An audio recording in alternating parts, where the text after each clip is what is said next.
So let's look quickly at how disaccharides are formed.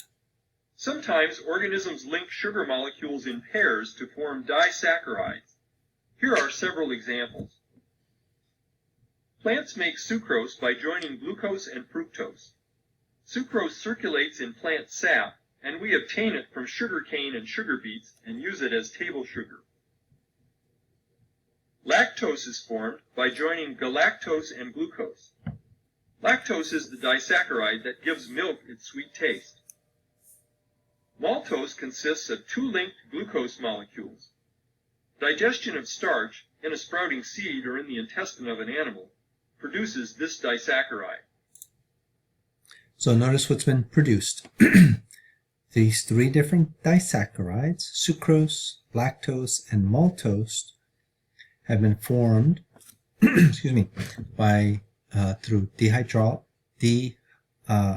reactions that will link two monosaccharides or simple sugars together to form new chemical bonds to form this now larger molecule called a disaccharide.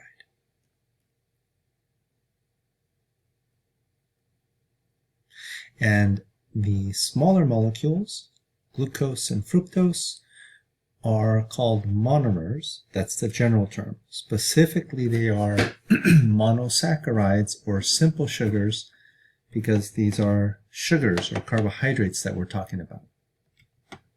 Okay, now, if you imagine this occurring many times, and you don't just get a disaccharide, but a long chain, that's called a polymer. And since we're talking about long chains of carbohydrates, we're talking about polysaccharides. So the polymers of carbohydrates or sugars. So polysaccharides, complex carbohydrates made of long chains of smaller monomer monosaccharide building blocks. So starch is a common polysaccharide, long strings of individual glucose monosaccharides produced by plants to store energy.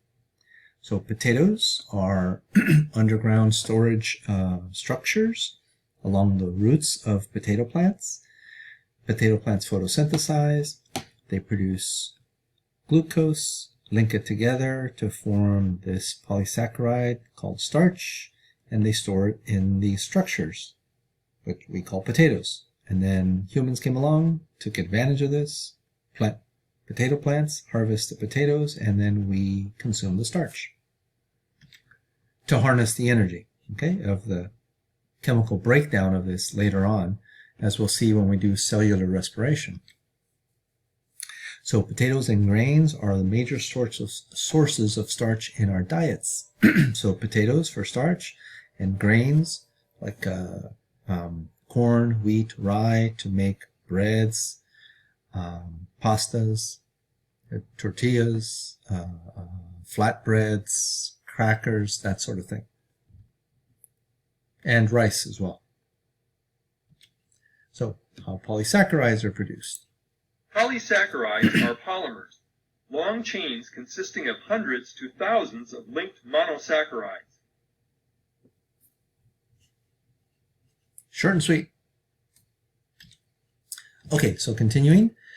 Glycogen is another example of a polysaccharide, and glycogen is produced and stored and used by animals, in humans primarily in our muscle cells and in our liver, and is formed by linking a bunch of monosaccharides together to form this specific polysaccharide called glycogen.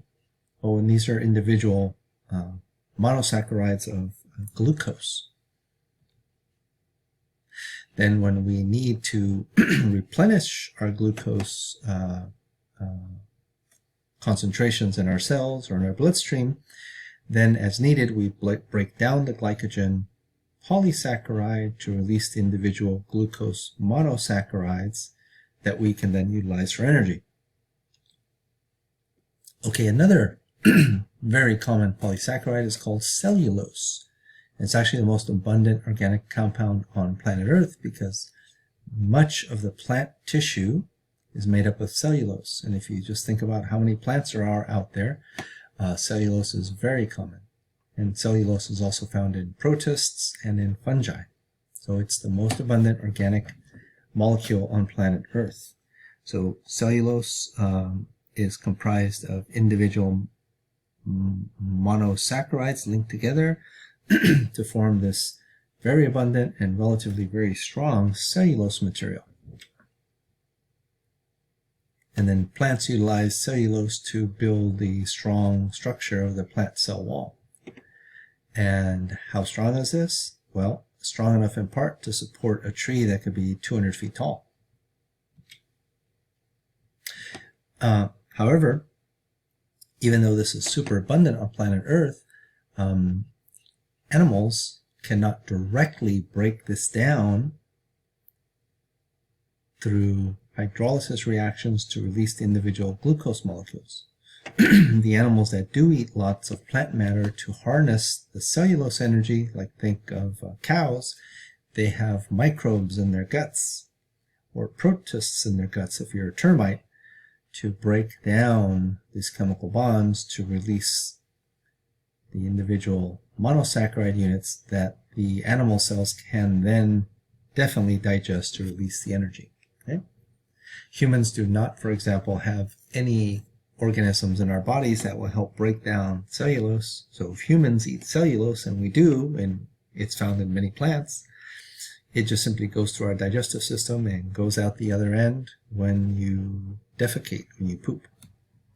It's what we call fiber, or most of fiber is made up of cellulose. Okay, let's get into the fats or the lipids.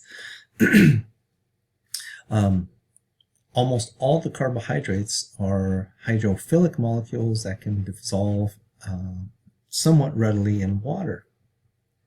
However, one of the defining characteristics of lipids, think of oil or fats, is that they do not easily associate with water. Vinegar is mostly water. They are then referred to as being hydrophobic. Phobia is like fear of, hydro is water.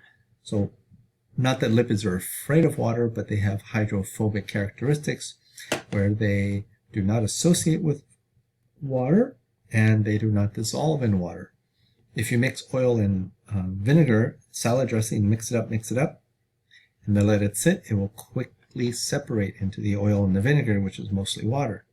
And that's because the lipid is hydrophobic. It's also, as we'll find out, non-polar. It's like, polar, that sounds familiar. Yes, water, if you remember, vinegar is mostly water, is a polar substance. So since lipids and water have differing chemical characteristics, they basically repel each other. And lipids do not dissolve in water, or water does not dissolve lipids. So this is very important in the sense of forming membranes in and around cells, as we'll get to later. So for example, oil and vinegar, again, they don't mix together. They readily separate because the lipid oil is hydrophobic, and the vinegar, which is mostly water, is actually hydrophilic, meaning water-loving. So let's look at the basic overall structure of some lipids. So lipids do differ from the carbohydrates and the proteins and the nucleic acids in that they are not formed by linking monomers together to form really huge polymers. If you remember when we looked at carbohydrates, you link a monomer, a monosaccharide together to form long polymers or polysaccharides. Lipids aren't built that way. They are quite different.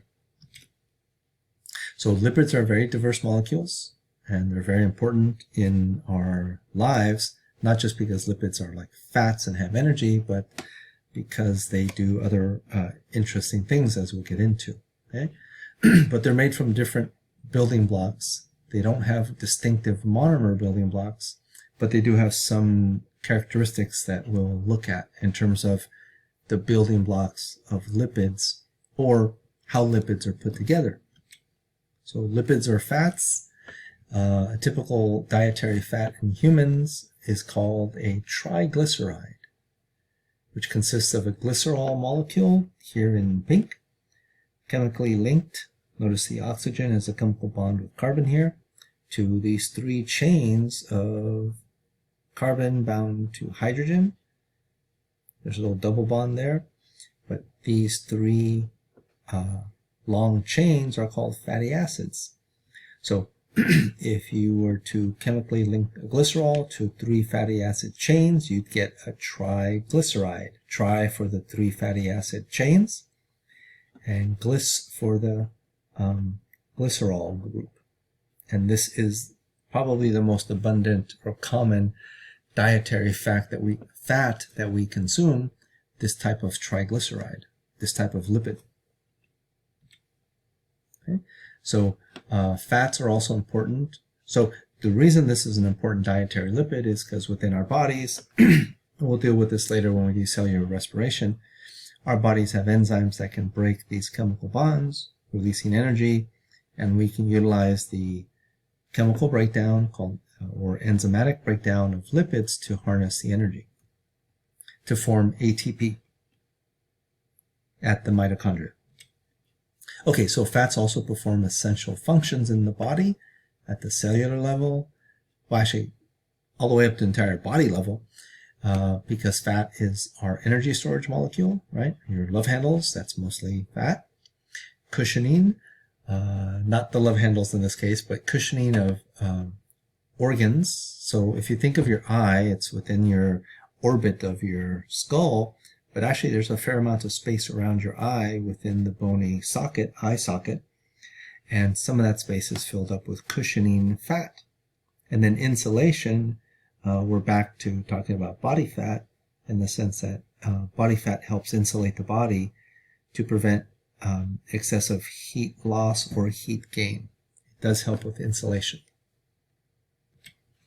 So let's look at briefly at the structure of fats or lipids. Butter, lard, margarine, and salad oil are composed of lipids called fats. To make a fat molecule, 3 fatty acids bind to a molecule of glycerol. For this reason, fat molecules are technically called triglycerides. Fat molecules do not mix with water because they have 3 long nonpolar hydrocarbon tails.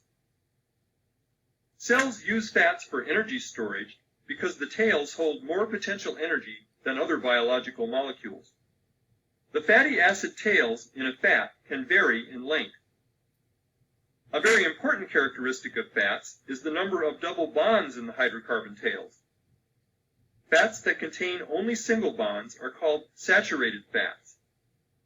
Fats containing double bonds in 1 or more tails are called unsaturated fats. Unsaturated fats tend to be liquid at room temperature. Vegetable oils are examples. Saturated fats, like butter and lard, are solid at room temperature. Saturated fats in the diet can lead to heart disease, while unsaturated fats are safer.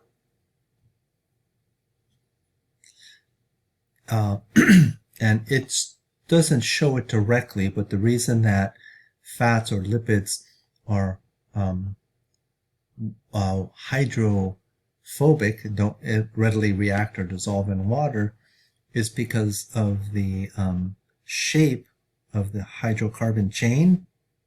H for hydro, right? Hydrogen. C, carbon for carbo. Hydrocarbon chain is that with all the chemical bonds of the carbons with the hydrogens, the entire fatty acid component of a triglyceride or of a fat is actually nonpolar. And again, that's a chemical difference versus polar water. So water is polar, fats are nonpolar, so they have different chemical characteristics, which is why fats are not readily dissolvable in water. Okay, continuing with our fats here. If the fatty acid has a double bond between the carbons, then fewer than the maximum number of hydrogens are in the molecule, and it's referred to as being unsaturated. Okay? If there's only single bonds between all the carbons, then the maximum numbers of hydrogens are in the molecule, and it's referred to as being saturated.